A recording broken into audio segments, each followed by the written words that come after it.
Supreme court में चल रही बांके बिहारी मंदिर कॉरिडोर की सुनवाई के दौरान जहां कोर्ट ने गोस्वामी पक्ष के अधिवक्ताओं को फटकार लगाई, तो वहीं दूसरी ओर गोस्वामी समाज के अधिवक्ताओं ने आज एक वीडियो जारी करते हुए कहा कि केवल एक बांके बिहारी मंदिर कॉरिडोर निर्माण के लिए कई सारे प्राचीन मंदिर तोड़े जाना उचित है क्या? इससे ब्रज के प्राचीन महत्वपूर्ण स्थलों का विकास नहीं बल्कि विनाश होगा। तो आइए देखते हैं पूरी खबर सुप्रीम कोर्ट के अधिवक्ता एन.के. गोस्वामी के साथ और जानते हैं क्या है इस मामले में इनका अपना पक्ष। आज बांके बिहारी प्रकरण में चीफ के सामने ये मैटर लिस्ट हुआ।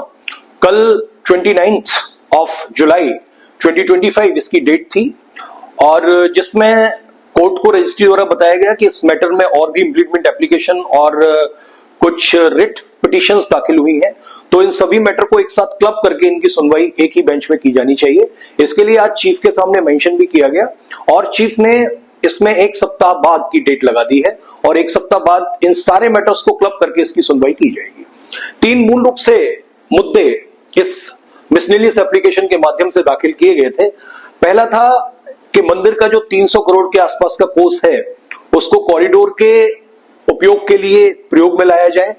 दूसरा मुद्दा था ये ऑर्डिनेंस वाला और तीसरा मुद्दा द मोस्ट इंपॉर्टेंट पार्ट जिसको कि हमने सैकड़ों वृंदावन वासियों के तरफ से चैलेंज किया है, that is the constitutionality of this corridor project. ये कॉरिडोर प्रोजेक्ट पूरी तरीके से अनकॉन्स्टिट्यूशनल है। इसको लेकर, इसकी कॉन्स्टिट्यूशनलिटी को लेकर हम कोर्ट गए हैं और हमने कोर्ट से प्रार्थना की है कि we filed this intervention application with constitutional urgency and forensic clarity और हमने कोर्ट से प्रार्थना की है कि this honourable court stands not merely at a judicial crossroads but at the threshold of civilisation preservation.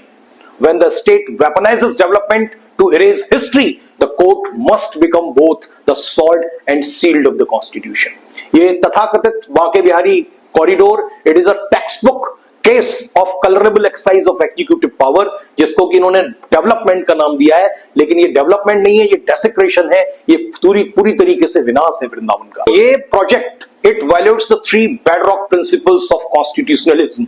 Number 1, procedural due process article 21, religious autonomy article 25 and 26 and cultural continuity under article 29/1। इसके माध्यम से हमने court को आगाह किया है कि intentions of the states are malicious from the beginning of this PIL.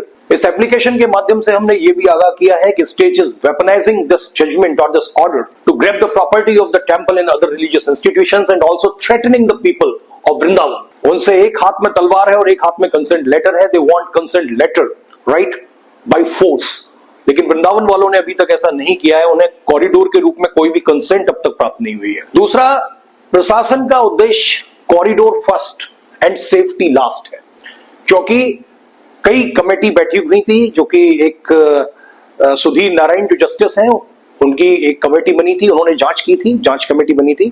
एक सुलखान सिंह की भी रिपोर्ट आई थी, उन्होंने कहा था कि सबसे पहले जो short term mid term plan है उनको अप्लाई करिए, जिसमें कि आपका स्क्रीन्स लगाना आता है, आपके पंखे लगाने आते हैं, आपका सिक्योरिटी कैमरास इंस्टॉल करना आता है, दर्शनों के लिए ऑनलाइन बुकिंग की व्यवस्था होनी होती है। तो ऐसी चीजें जो गवर्नमेंट के द्वारा अब तक नहीं की गई पिछले 2-3 साल में, तो गवर्नमेंट का उद्देश्य अगर सही होता, पवित्र उद्देश्य होता इस कॉरिडोर के पीछे, तो जो सुलखान सिंह कमेटी की रिपोर्ट थी कि यहां पर बैरिकेडिंग लगाई जाए, छोटे मोटे ऑल्ट्रेशन मंदिर में किए जाए, थोड़ा सा दीवार को तोड़ के और बरांडा बड़ा कर दिया जाए, जिनमें बिल्कुल लो कॉस्ट, जिसमें केवल 1-2 लाख रुपए का खर्चा आया था, सरकार अब तक उनको भी नहीं कर पाई क्योंकि सरकार को सेफ्टी की कोई चिंता ही नहीं है। दूसरा, लॉ एंड ऑर्डर विषय है सरकार का, मंदिर का ही विषय नहीं है, मंदिर के पदाधिकारियों का विषय नहीं है, सेवायतों का ये विषय नहीं है। अगर लॉ एंड ऑर्डर की कोई कमी आती है तो इसका जिम्मा स्टेट का है और स्टेट को जब सुलखान सिंह की रिपोर्ट के अनुसार और ये अमेंडमेंट अब तक कर देने चाहिए थे। स्टेट कॉरिडोर पहले चाहता है, सेफ्टी बाद में चाहता है। तो स्टेट के इंटेंशंस जो हैं वो शुरू से मैलिशियस हैं। They want corridor first and the safety last, while state को इंश्योर करना चाहिए कि safety first and corridor last. और कॉरिडोर बहुत बाद का प्लान है, इससे पहले के 2 प्लान अगर आपने इंप्लीमेंट कर दिए होते तो शायद आपकी मंशा पर हमें संदेह नहीं होता। We are under a constitution which places the individual above the state. तो हमने माननीय न्यायालय से प्रार्थना की है कि माननीय न्यायालय एक न्यायिक चौराहे पर नहीं खड़ा है, अपितु हमारी सभ्यता की, हमारे संस्कृति की, हमारी सिविलाइजेशन की, हमारी मान्यताओं की रक्षा की दहलीज पर स्थित है। जब राज्य विकास को इतिहास के विनाश का औजार बना लेता है, तब न्यायालय को संविधान की ढाल और तलवार दोनों का काम करना होता है। मैं फिर से आपको बता दूं कि विवादित बांके बिहारी कॉरिडोर तथाकथित विकास परियोजना के नाम पर कार्यपालिका की छल पूर्वक शक्ति प्रयोग, जिसको हम कलरेबल एक्सरसाइज ऑफ पावर कहते हैं, इसका टेक्स्ट बुक पाठ्य पुस्तकीय उदाहरण है, एग्जाम्पल है, जो कागजों पर तो विकास के रूप में प्रस्तुत किया गया है, किंतु वास्तविकता में यह पूरे वृंदावन पवित्र धाम का अपवित्रीकरण, उसका विनाश करने के लिए बनाया गया है। यह योजना न तो किसी वैधानिक अधिदेश, जिसको स्टैट्यूटरी मैंडेट बोलते हैं, इस पर बेस्ड है, इस पर आधारित है, न ही इसमें धार्मिक सांप्रदायिक परामर्श लिया गया और न ही स्थानीय जन सम्मति और जन सहयोग से और सहमति से यह संपन्न हुई है। इसके माध्यम से कॉन्स्टिट्यूशनल के 3 मूलभूत स्तंभों का भी खुला उल्लंघन किया गया है। और अगर संविधान के अधीन न्याय का कोई अर्थ है तो वो ये है कि किसी भी व्यक्ति के इष्ट देव को विस्थापित करने से पूर्व उस व्यक्ति को सुनने का मौका दिया जाना चाहिए। ये न्याय का एक अविरल सिद्धांत है, अविचल सिद्धांत है, जिसको कोई काट नहीं सकता। हमने ये आवेदन बहुत ही गहन संवैधानिक श्रद्धा, धार्मिक आकुलता और माननीय न्यायालय की धर्मनिष्ठ लोकपाल की भूमिका में अटूट श्रद्धा और आस्था के साथ प्रस्तुत किया है, जो भारत की पवित्र परंपराओं का रक्षक है।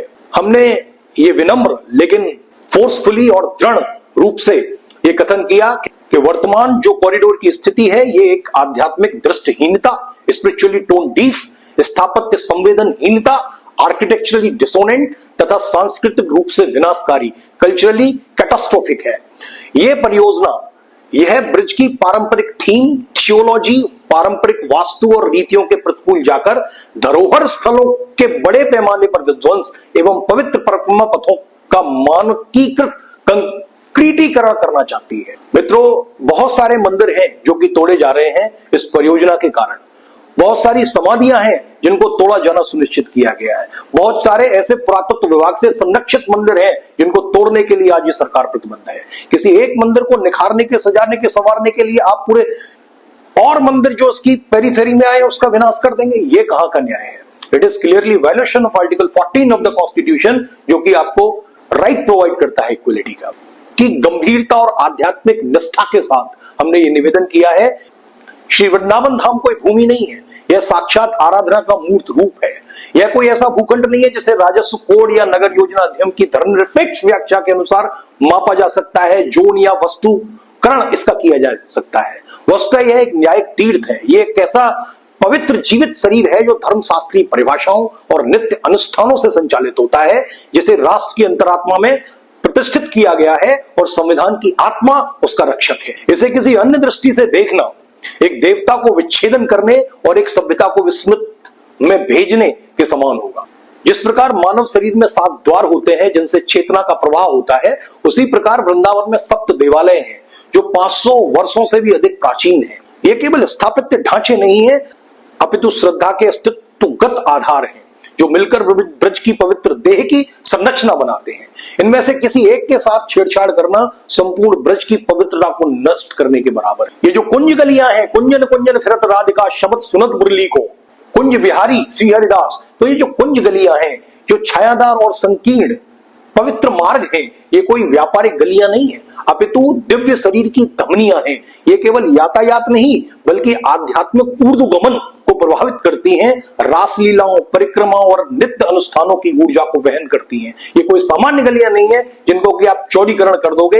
ये नसें हैं वृंदावन की, अगर इनको चौड़ा कर दिया गया, इनके साथ छेड़छाड़ कर दी गई, तो वृंदावन रूपी शरीर पूरा बीमार पड़ जाए। इन गलियों को चौड़ा करना या सीमेंट या कंक्रीट से पाट देना जैसे किसी जीवित हृदय की धड़कती धमनियों को शल्य क्रिया से निकाल देना जैसा है। यह संरचनात्मक नहीं है बल्कि आध्यात्मिक विच्छेदन है। This is sacral rupture. Yamuna नदी कोई जलधारा मात्र नहीं, अपितु वृंदावन धाम की पवित्र देह की लसिका प्रणाली एवं शुद्धकारी धारा है। वन और कुंज इसके फेफड़े हैं और असंख्य घाट तथा मंदिर इसके संवेदी और ज्ञानेंद्रीय विस्तार हैं। ये सभी मिलकर एक अद्वितीय, अखंडीय और अपूर्णीय आध्यात्मिक पारिस्थितिकी तंत्र का निर्माण करते हैं, जिसमें किसी एक अंश का अपवित्रीकरण संपूर्ण धाम की आध्यात्मिक मृत्यु के समान है। यह कोई काव्यात्मक कल्पना नहीं, अपितु संविधान द्वारा प्रदत्त मान्यता है, क्योंकि आर्टिकल 25-26 इन धार्मिक संरचनाओं को अविभाज्य धार्मिक प्रथा के रूप में संरक्षित करते हैं। आर्टिकल 29/1 इनकी सांस्कृतिक विशिष्टता की रक्षा करता है। आर्टिकल 51A/F और 51A/G राज्य एवं नागरिक दोनों पर इनकी रक्षा और संवर्धन का संवैधानिक कर्तव्य अधिरोपित करता है। संविधान मात्र एक दस्तावेज नहीं है, यह एक समूची सभ्यता की संचित अंतरात्मा है। और वृंदावन केवल एक भौगोलिक स्थल नहीं है, वह उस सभ्यता का जीवित हृदय है। यह आवेदन कोई सामान्य अधोसंरचनात्मक विवाद नहीं है, अपितु यह एक न्यायिक आह्वान है भारत की आध्यात्मिक संप्रभुता की रक्षा हेतु, जो भारतीय संविधानों के अनुच्छेद 25, 26 और 29/1 में एम्बेडेड है, सन्निहित है। यहां विवादित केवल कुछ गलियों या मंदिरों का भाग्य नहीं है, अपितु संपूर्ण भक्ति परंपराओं की आध्यात्मिक रचना, वृंदावन की पारिस्थितिक स्पंदनशीलता और सनातन परंपरा की धर्मशास्त्रीय निरंतरता दांव पर लगी हुई है। यह एक ऐसी निरंतरता जिसका रक्षा संविधान की औपचारिक वाणी करता है। वृंदावन कोई राज्य संचालित सौंदर्यीकरण योजना का रिक्त कैनवास नहीं है, वह एक पवित्र स्थल व्याकरण है जिसमें प्रत्येक कुंज एवं घाट श्री कृष्ण की लीलाओं का एक जीवंत श्लोक है। इसे टैबुला रासा, कोरा कागज मानकर शहरी पुनर्रचना की प्रयोगशाला बना देना श्री धाम की संपूर्ण आध्यात्मिक व्याकरण को बुलडोजर के नीचे रौंद देना जैसा है। विवादित बांके बिहारी कॉरिडोर योजना कोई तटस्थ विकास कार्य नहीं है, यह एक ऐसे दिव्य क्षेत्र की कार्यपालिका का पुनः कोडिंग है जिसे न तो धार्मिक अनुमति प्राप्त है, न संप्रदाय से परामर्श प्राप्त है और न ही कोई वैध संवैधानिक अधिस्वीकृति प्राप्त है। राज्य स्वयं को अगर ट्रस्टी कहता है तो उसे जन हितैषी संरक्षक की भूमिका में रहना होगा, किंतु जब वही राज्य एक लाभोन्मुख प्रायोजक, प्रॉफिट ड्राइवन प्रमोटर के रूप में व्यवहार करता है तो वह सार्वजनिक न्याय सिद्धांत, पब्लिक ट्रस्ट डॉक्ट्राइन के अंतर्गत अपने न्यायशील दायित्व का खुला उल्लंघन करता है और संविधान की मूलभूत संरचना के अधीन अपनी नैतिक भूमिका को अपवित्र करता है, कलंकित करता है। माननीय न्यायालय से अब केवल विधिक त्रुटि के सुधार की अपेक्षा लेकर हम नहीं जाएंगे, अपितु उस अलिखित प्रतिज्ञा के संरक्षण की भी अपेक्षा करते हैं जो संविधान अपने नागरिकों से करता है कि आध्यात्मिक पहचान के साथ कोई भी सौदेबाजी नहीं होनी चाहिए, क्योंकि आध्यात्मिक पहचान कोई सौदेबाजी का विषय नहीं है। धरोहर कोई व्ययोग संपत्ति नहीं है और धर्म की स्थापना कभी भी बुलडोजर के द्वारा विस्थापित नहीं की जा सकती। यह आवेदन संवैधानिक विनम्रता, भक्ति से प्रेरित आकुलता और इस माननीय न्यायालय की धर्म का लोकपाल तथा भारत की सभ्यता गत आत्मा का प्रहरी, sentinel of India civilisation soul के रूप में अटल आस्था के साथ हमने प्रस्तुत किया है। और अगले वीक इसकी डेट लगने वाली है। देखें बिहारी जी क्या करते हैं और राजा रानी की क्या कृपा होती है। और सरकार के लिए बस मैं यही कहूंगा विद फोल्डेड हैंड्स कि सत्य के आख्यान में तुम आत्मा से थे चले, घूम फिर कर देह की गोलाइयों तक आ गए। सभ्यता के पंथ में ये तुम्हारी यात्रा देवताओं से शुरू की, राम राम राम राम अब वहशियों तक आ गए। आज आप उन्हीं और राम कृष्ण के मंदिरों को तोड़ने पर आ गए हो। तो आत्मावलोकन की बहुत जरूरत है। मेरा आपसे विनम्र निवेदन है कि आपने हिंदुत्व का लबाना तो ओढ़ रखा है, लेकिन थोड़ा सा इसका इंटरप्रिटेशन करेंगे। Mehta hospital and IVF centre, Krishnanagar, Mathura. निसंतान दंपतियों के लिए अब एक वरदान। अब क्षेत्र के मरीजों को सुपर स्पेशलिटी सुविधाओं के लिए दिल्ली और आगरा जाने की जरूरत नहीं है। स्त्री और प्रसूति रोग IVF सेंटर, नवजात शिशु और बाल रोग, सभी प्रकार के हड्डी और जोड़ों के ऑपरेशन, जोड़ बदलना, आर्थोस्कोपी, सारे जटिल फ्रैक्चर का उपचार अब एक ही हॉस्पिटल में उपलब्ध है। अत्याधुनिक अल्ट्रासाउंड मशीनें, लेप्रोस्कोप, इक्यूविलेटर, नेमोलाइजर, modular operation theatre, pathology lab जैसी आधुनिक सुविधाएं मेहता हॉस्पिटल में ही उपलब्ध हैं। मेहता हॉस्पिटल, कृष्णानगर, मथुरा।